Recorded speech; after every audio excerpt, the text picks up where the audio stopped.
Hey everybody, it's Brian Shannon from alphatrends.net. Today's Wednesday, the 3rd of January. We're starting out the market year with a little bit of profit taking so far. Who knows what it'll turn into, but so far it's just a pullback in an uptrend. The prior leaders are losing the most. That is the semiconductors and the NASDAQ. The Russell 2000 is also down pretty hard so far, 3% in 2 days, but it's 2 days so far. Let's just make sure we have a good eye on what the market is objectively telling us.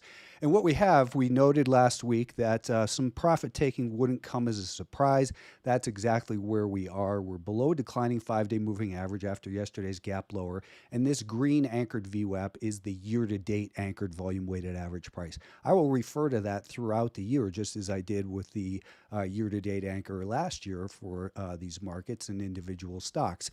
So we have this market coming down to potential levels of support. That is the anchor off of this low. And there was no evidence the buyers took control. We saw a small bounce in there today, but it got rejected right at the year-to-date anchored volume weighted average price. And it's below the declining 5-day moving average, which tells us don't trust rally attempts while that 5-day moving average is declining. And we have the anchor off of the high of last year here as well that is also declining. So we're in a little bit of profit taking. Perhaps we undercut this little band of what has been support in here and then start to reverse a little bit.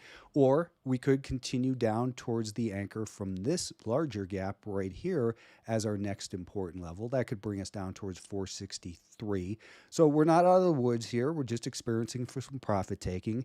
And the good news is if you told yourself this year you were going to do smart things like not buying the dip, but instead waiting for strength after a dip, then this is a great chance for you to implement that strategy. Maybe the market does this and just keeps going lower, or perhaps it does something along the lines of this. Let's just say it does this, and then we have that little shakeout. Well, then I would be interested in buying the market over here on strength above the flat to rising 5-day moving average, and then I would want to set my stop either under this higher low or that higher low.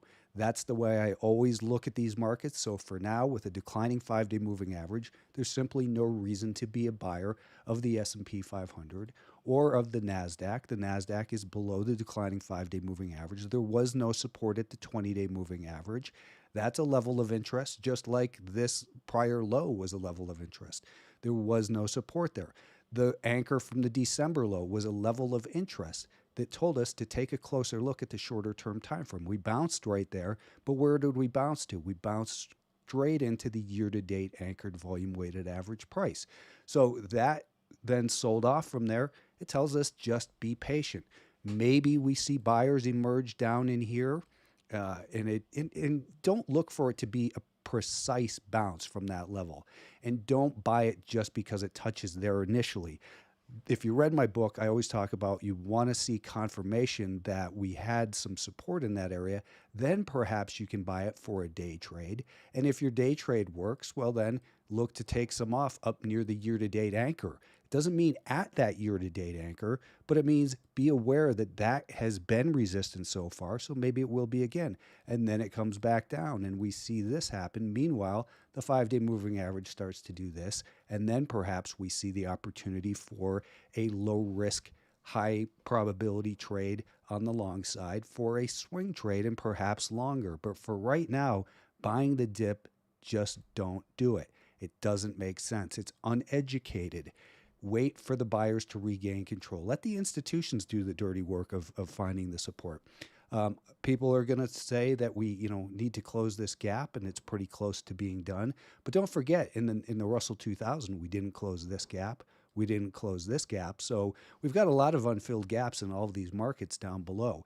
We broke below this little band of what was supposed to be support. That was also an important level because it was the anchor from that level, which was really more important than the other markets. But for now, if we get a strong open tomorrow morning and then it starts to fade again, you got to get out of things. That's just the way it goes. So as long as we're below the year-to-date, week-to-date, anchored volume weighted average price, the anchor from that high, and the declining 5-day moving average, it tells us the sellers are in control of the Russell 2000.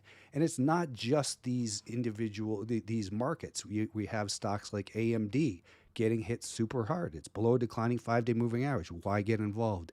ARM, don't try to buy the dip. Wait for it to flatten out. Carvana, same thing over and over again. A lot of these stocks that were ESTC, IoT, these are names that people have loved, and they've been great when they're going up. But to try to buy them when they're going down, once in a while, if you buy down in here, you get lucky, but that's not the normal thing. Most people look at this and say, oh, I missed it right there. If you really needed to own Micron, the way to have done it is not chase that gap, but wait for it to get back above the volume weighted average price from that gap, set a stop below here, then raise your stop as it makes this high, raise your stop under there, it makes this high, raise your stop under there, boom, you're stopped out, and avoid all of that. That's educated swing trading. The semiconductors are not finding support at that anchor from the December low. So perhaps we look over to the daily time frame and say, let's set an anchor from this gap. Well, we're right at that. Is this support? It's way too early to say that this is support.